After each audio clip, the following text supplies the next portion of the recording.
Aujourd'hui à l'émission, on sort des studios de TVBL pour se rendre à la maison Palliavie à Saint-Jérôme pour parler d'un sujet qui est très sensible.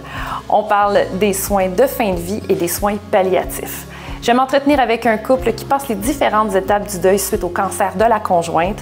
On va parler aussi avec une infirmière qui les suit dans leur cheminement et à la directrice générale. Bienvenue à Trajectoire.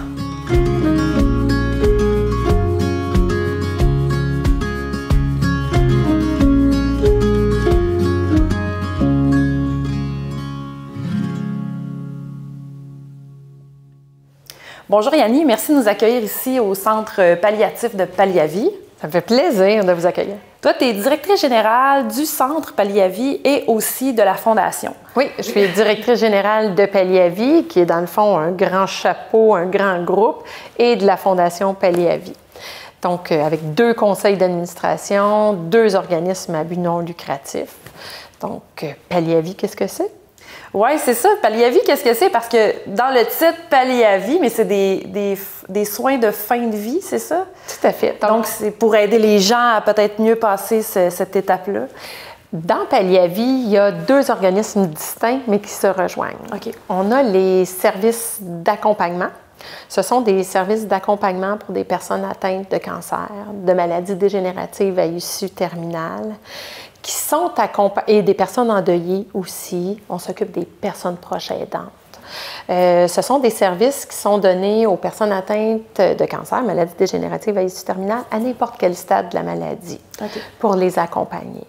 Qui les accompagne? Ce sont des infirmiers et des infirmières, des gens qui ont une formation professionnelle en soins infirmiers, donc qui sont capables d'analyse, qui sont capables d'évaluation des patients et qui vont les accompagner par une forme d'accompagnement psychosocial, biopsychosocial, je dirais même.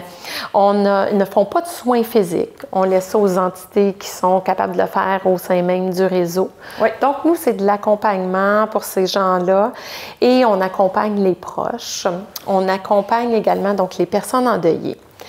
La façon dont se fait l'accompagnement, c'est que les infirmiers et infirmières vont soit se déplacer à domicile pour rencontrer la personne atteinte, les proches qui l'entourent aussi, ou encore les personnes atteintes peuvent participer à des groupes de soutien directement dans les locaux de Palliavie. OK, donc on n'est pas obligé nécessairement de résider ici pour profiter des services. Sur le territoire des Laurentides, donc les personnes atteintes peuvent faire leur demande par elles-mêmes, peuvent passer par leur infirmière ou encore leur médecin qui vont demander des services d'accompagnement. Ou quand ce sont des personnes endeuillées, bien c'est la personne endeuillée qui fait la demande elle-même et ce sont les infirmières chevronnées des services d'accompagnement qui vont les accompagner. À ce moment-là, ce sont soit des groupes de soutien pour les personnes endeuillées ou encore des rencontres individuelles selon le confort, le niveau de confort de la personne, où est-ce qu'elle est rendue dans son deuil aussi, si elle est prête à le partager avec l'infirmière ou encore dans un groupe avec des rencontres. Okay. Donc, on essaye de faire de l'étape, parce que la mort, ça reste quand même une étape importante de la vie. On va tous passer par là. Tout à fait. On le sait que ça s'en vient. Donc, c'est une belle façon d'accompagner ces gens-là puis à rendre ça positif, en fait. Ce qu'il y a d'intéressant aussi à travers les services qu'on offre, c'est que les gens qui ont un diagnostic de cancer ou une maladie dégénérative à issue terminale, mais plutôt si je me concentre sur des personnes qui sont atteintes de cancer, ça ne veut pas nécessairement dire qu'ils sont dans un stade avancé de la maladie et il peut y avoir encore un traitement curatif pour ces gens-là. Exactement. Donc, ils ont reçu un diagnostic pour nos services et cadres dans les services d'accompagnement, mais c'est peut-être pas nécessairement pour les accompagner dans leur fin de vie. OK. Mais c'est dans cette étape-là où ils ont reçu ce diagnostic-là, cette annonce-là, bien, ils vont être accompagnés par une infirmière. Question d'être capable de continuer à avoir la vie qu'ils connaissent ou qu'ils ont en référence le plus possible. OK. Et donc, quand les gens, mettons ceux qui sont vraiment en fin de vie puis qui décident de venir finir ça ici avec vous, qu'est-ce qui se passe dans le centre? Qui vient ici? À partir de quel stade on peut venir ici? Les gens qui viennent à la maison de soins palliatifs, ce sont des gens qui ont un pronostic de vie de moins de 3 mois. Et c'est un médecin à ce moment-là, c'est le médecin qui accompagne le patient qui va faire la demande à la maison de soins palliatifs. Et lui, il va avoir accès à toute l'information médicale du patient pour être capable d'avoir ce diagnostic-là. Donc, la personne, elle doit venir des Laurentides et il y a plusieurs critères là, qui sont sur le site Internet, mais avoir, entre autres, un pronostic de vie de moins de 3 mois. Et les gens peuvent choisir, est-ce qu'ils veulent aller à l'hôpital, est-ce qu'ils veulent décéder à domicile, est-ce qu'ils veulent venir dans une maison de soins palliatifs où les services sont complètement différents. C'est une équipe qui est mobilisée, là, une équipe de professionnels, une équipe de bénévoles aussi, accompagnés des médecins qui sont là justement pour accompagner les gens dans cette étape de vie-là. Pas juste le patient, mais ses proches aussi. Oui, parce que c'est ça qui est important. En fait, on a le choix de vivre ça dans un hôpital, on a le choix de vivre ça à la maison avec nos proches. On a aussi le choix de bénéficier de services comme chez vous avec des activités. Tu sais, j'imagine que vous organisez plein de choses pour les gens qui passent leurs 3 derniers mois ici. Est-ce qu'il y a des activités spéciales que vous faites? Est-ce que vous connectez humainement beaucoup avec ces gens-là? On répond, dans le fond, aux besoins du patient. OK. On est privilégié parce qu'on a une centaine de bénévoles. Donc, ce sont des ressources magiques, des gens qui ont des bagages, des expériences, des connaissances, qui ont des aspects intéressants, qui sont prêts à partager et à vouloir faire partager aux patients et aux familles. On a nos infirmières auxiliaires, nos bénévoles. Mais ce qu'il faut se dire, c'est que chacun des services de la maison, que ce soit à la cuisine ou même les gens à l'entretien ménager, les gens de l'administration, se mobilisent pour faire partie de cette histoire de vie-là des patients. Donc, il y a des gens qui vont nous demander justement d'avoir un souper spécial à l'approche de la Saint-Valentin, de faire une activité de jardinage, de planter une fleur avec leur famille quand c'est la fête des mères, d'avoir des rapprochements, d'avoir des rencontres. On a des bénévoles qui viennent jouer de la musique. On a des bénévoles qui viennent récupérer l'histoire de vie des patients. Donc, à partir de ces informations-là que le patient nous partage volontairement, bien, on peut travailler à l'accompagner. Donc, les gens, souvent, quand ils vont arriver ici, vont nous dire des demandes aussi simples là, que moi, ce que je veux, c'est prendre un bain. Moi, j'aimerais ça participer à votre projet de zoothérapie. Moi, je vais être accompagnée par l'accompagnatrice spirituelle. J'aurais besoin de faire du sens avec ma vie, du sens avec ma fin de vie. Donc, que ce soit nos employés, que ce soit nos bénévoles, nos antennes sont tout le temps alertes pour répondre à ces besoins-là. Des fois, c'est des besoins qui sont très concrets, très pratico-pratiques, puis des fois, c'est des idées un peu plus grandes, mais on a une équipe de terrain, des gens qui sont de proximité avec les gens, c'est ça leur bonheur au quotidien. Puis la fondation, des fois, on a des employés à la fondation qui viennent et qui connectent puis qui harmonisent ça avec les bénévoles, avec les employés, de manière à créer un moment qui est vraiment spécial pour le patient. Bien, j'imagine que vous êtes toujours à la recherche de gens qui veulent s'investir en temps et financièrement là, pour la fondation ou pour le centre. Est-ce que vous avez des besoins particuliers en ce moment qui seraient à combler? Bien, c'est sûr qu'avec la fondation, on a une grande campagne de financement qu'on a lancée en février dernier, mais d'où vient cette campagne-là? L'idée de la campagne, c'est que Palliavi, comme on a les services d'accompagnement, on a la maison de soins et dans les prochaines années, on veut construire un centre de jour en soins palliatifs. Le premier centre de jour dans les Laurentides pour les gens qui ont un diagnostic de soins palliatifs avec une fatalité. Donc, ces gens-là vont pouvoir venir faire des activités, eux, au centre de jour avec leurs proches. Donc, ça permet un répit aux proches aidants et la personne atteinte peut venir soit pour un volet clinique, médical, ou encore pour un volet biopsychosocial où il va avoir des rencontres avec des intervenants, travailleurs sociaux, de l'art-thérapie, de la musicothérapie, des activités de botanique, des rencontres de groupe, des rencontres individuelles. des massages, de la physio, de l'ergo, des bains.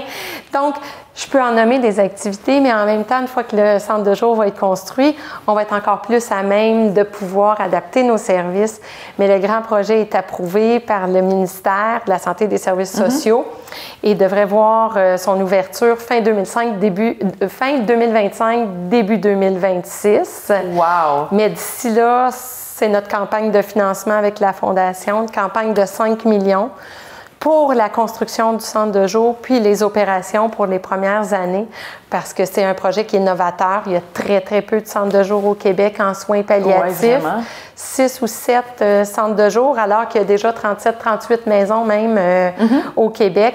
Donc, on sait, on veut élargir notre éventail, puis compléter l'offre de services qu'il y a dans les Laurentides. Parce que, tu sais, c'est ça, on l'a dit tantôt, on va tous passer par là, donc pourquoi pas le faire de façon positive et inspirante.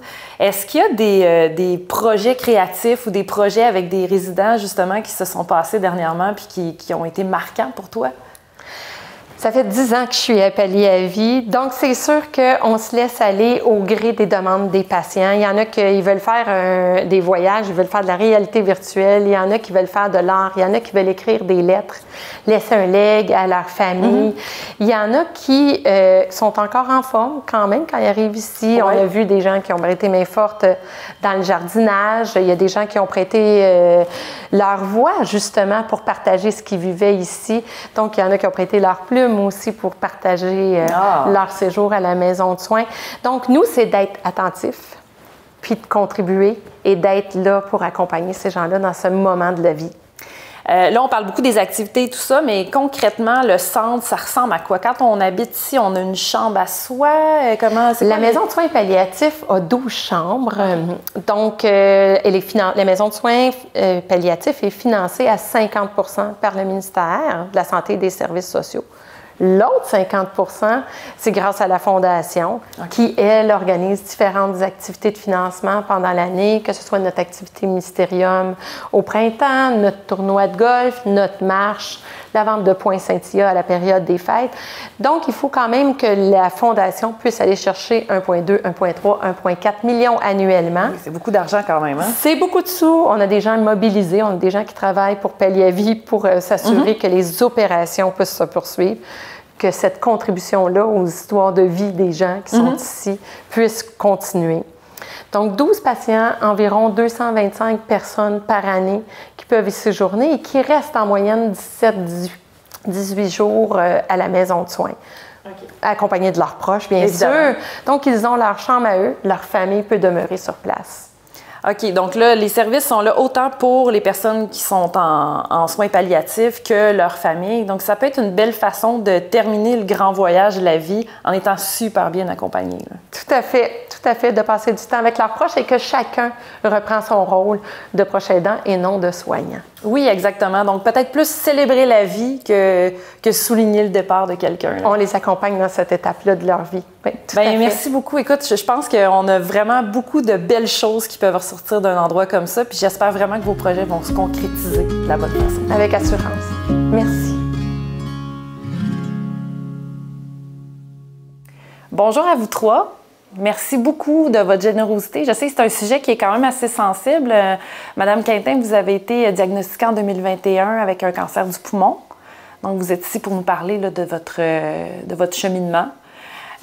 Monsieur Légaré, vous êtes le conjoint de Madame. Vous êtes ici pour l'accompagner. Bien sûr. Merci d'être là. Patricia, vous êtes l'infirmière qui s'occupe de Mme Quintin depuis 2022. Depuis donc, 2022. Ça fait 2 ans que vous les ans. suivez. Ouais. Donc, on va pouvoir parler un peu là, du processus qui se passe quand on a un diagnostic, dans votre cas, de cancer. Là, vous êtes en phase terminale. Vous êtes ici depuis combien de temps? Je tiens depuis 2 semaines. Puis, qu'est-ce qui vous a poussé à vous rendre jusqu'ici, à venir ici, à devenir résidente? Moi, c'est du bouche-à-oreille. OK. Puis Patricia m'a confirmé que c'était une bonne place. OK.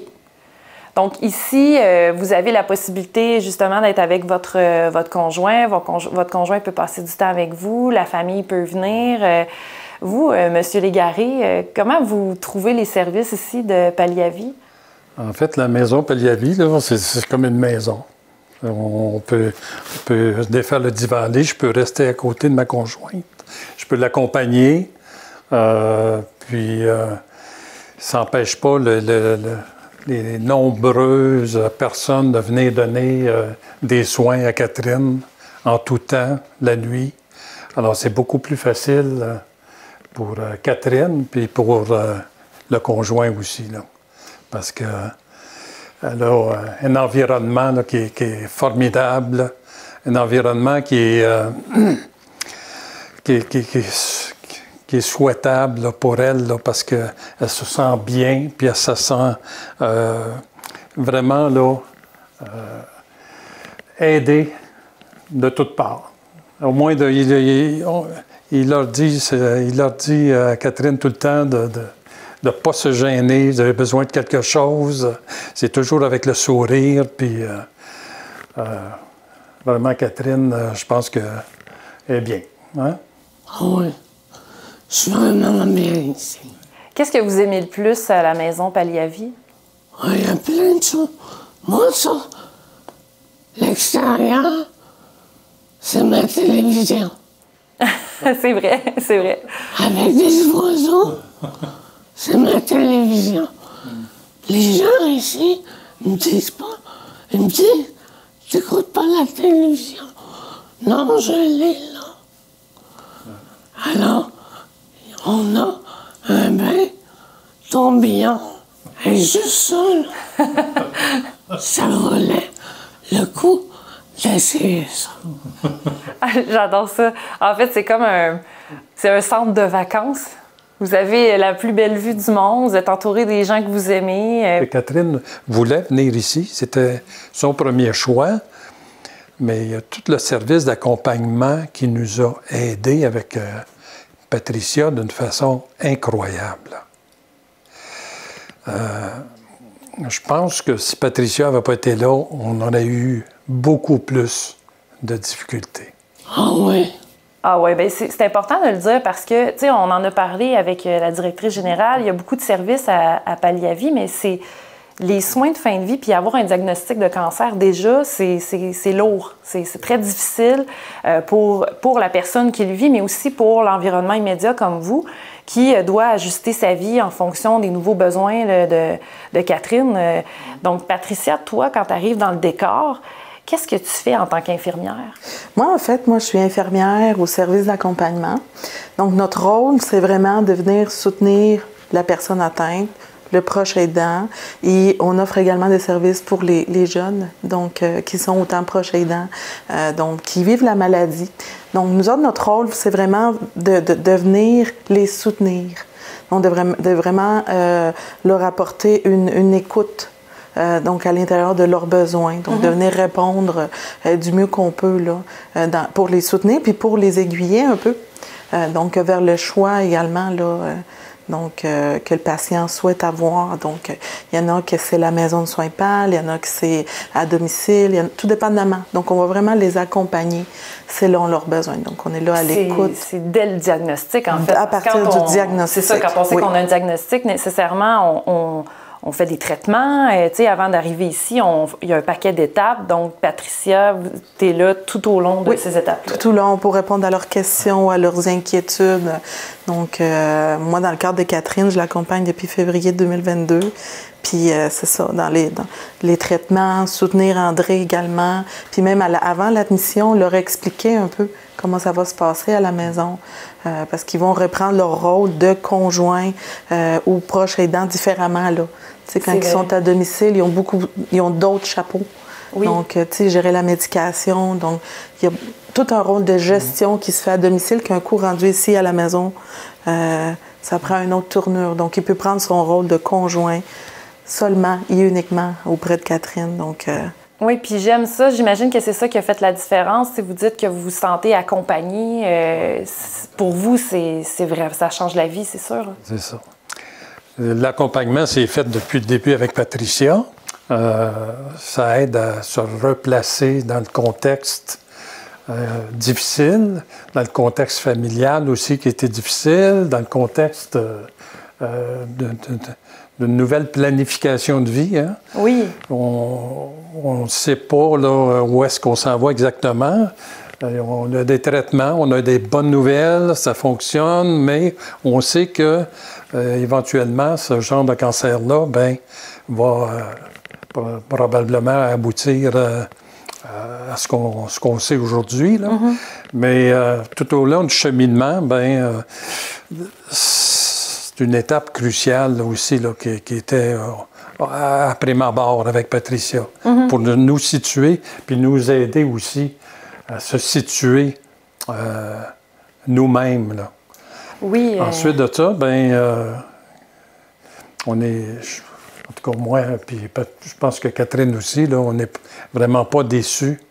Une fois rendu ici, d'avoir justement ce que tu décrivais très bien, un autre genre de support plus physique, celui-là, là, pour aider, mais je sens que c'est important pour moi d'être ici à tous les jours, puis tout ça, mais il y a cette assistance-là que je n'aurais pas pu donner à maison, là, aussi bien, là.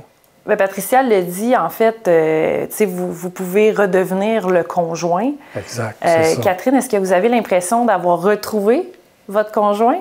Oui. Oui? Oui. Mais ça, là, on est... Je ne vais pas lâcher non plus, Mais c'est sûr que c'est beaucoup de fatigue, etc. Ouais. Même pour vous, j'imagine que ça vous soulage d'être ici, entouré de gens qui peuvent vous donner un paquet de services. Est-ce qu'il y a des activités que vous aimez plus ici?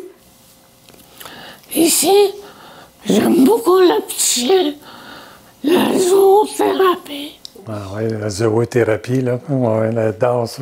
Zoothérapie, c'est vrai, ça, zoothérapie, c'est quelque chose qui est de plus en plus courant dans des maisons de soins comme ici. Les animaux, ça fait du bien aux patients. Qu'est-ce que tu en penses, Patricia? Tout à fait, tout à fait. C'est une approche qui aide.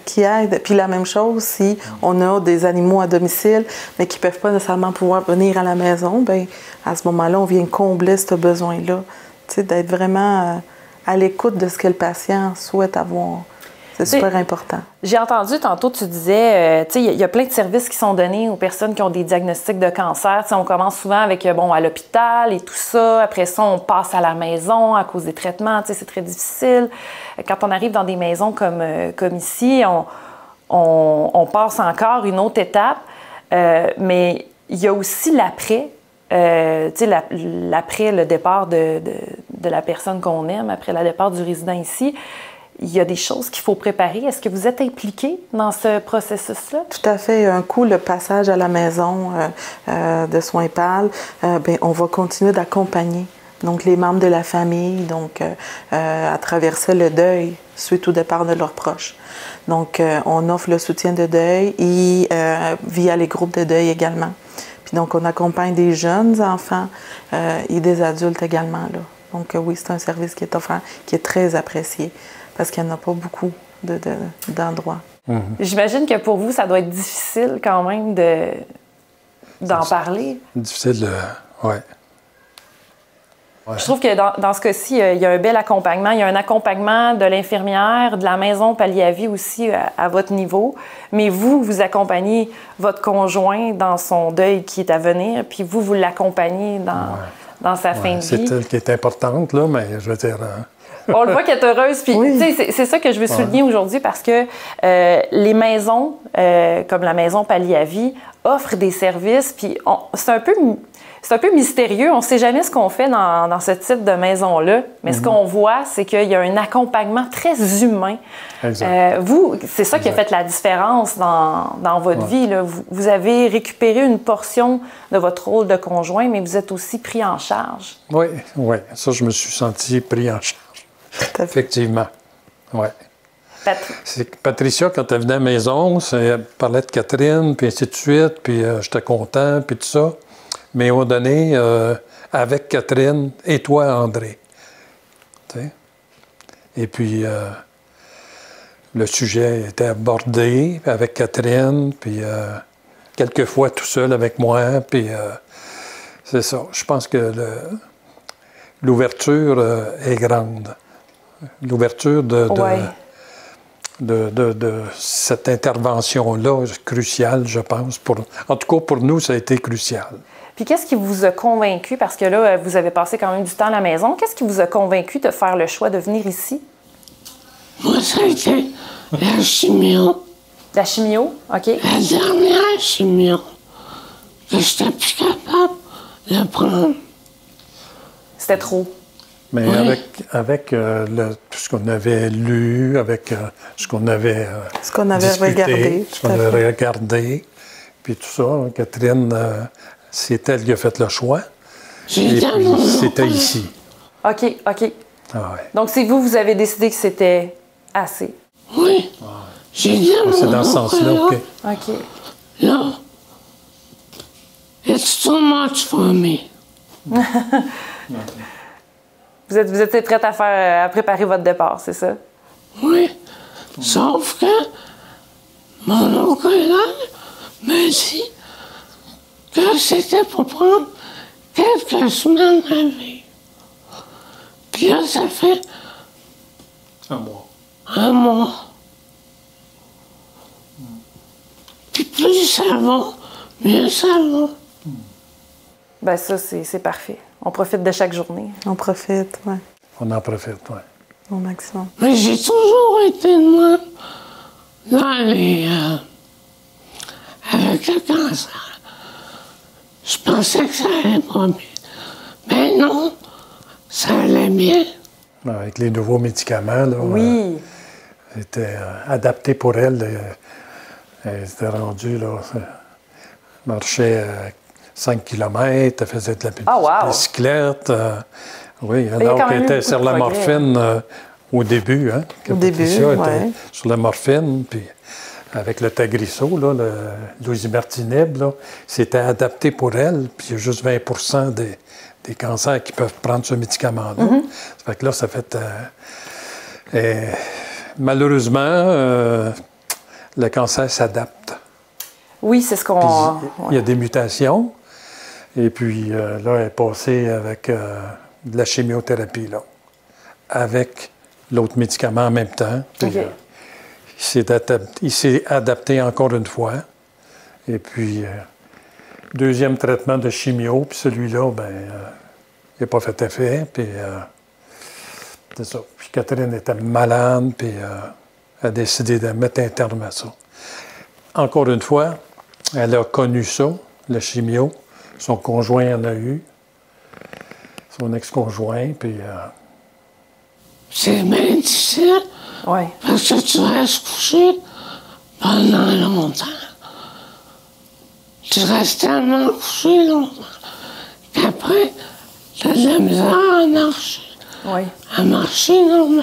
Puis j'avais toutes les... Les effets secondaires. Oui, ouais. Oui, c'est ça. À un moment donné, il faut choisir. Tu sais, je pense que c'est à ça que des endroits comme Palliavi servent. Là, on parle beaucoup de cancer parce que c'est ce que vous avez, mais est-ce qu'il y a des résidents qui ont d'autres types de maladies? Ben oui, ben dans le fond, tous les patients qui sont admis, c'est des maladies à issue terminale, mais c'est vrai que c'est pas seulement qu'il y a des cancers. On peut avoir des cas, par exemple, d'emphysème pulmonaire qui sont sur une phase terminale. Ça me fait penser à une dame qui a terminé en sédation palliative, ici même en Palliavi. OK. Donc, c'est de l'emphysème. Fait que oui, non, c'est pas tous les... oui, les cancers, mais il y a d'autres maladies à issue terminale dégénérative là, qui peuvent venir profiter des soins qui sont offerts ici. Là. Fait que- C'est sûr que on va tous passer par là. La vie, c'est un chemin. Ce chemin-là a une fin. Hein? Ça se prépare. Le départ se prépare. Qu'est-ce que vous diriez à quelqu'un qui est dans votre situation, qui hésite peut-être à passer dans une maison de soins de fin de vie comme Palliavi, qui hésite à y aller ou pas? Qu'est-ce que vous diriez à cette personne-là? je dirais, il n'y a aucune raison pourquoi une personne ne va pas dans une maison comme ici. Parce que la bouffe est bonne. On dort bien. On a des bons soins. Il y a le bain tourbillon. Il y a les oiseaux. Ça peut pas être mieux. Ça peut pas être mieux. J'essaie de trouver, parce que moi, j'aime ça trouver qu'est-ce qui manque. OK. Puis il manque rien? Il manque rien. Puis en plus, votre conjoint est ici avec vous.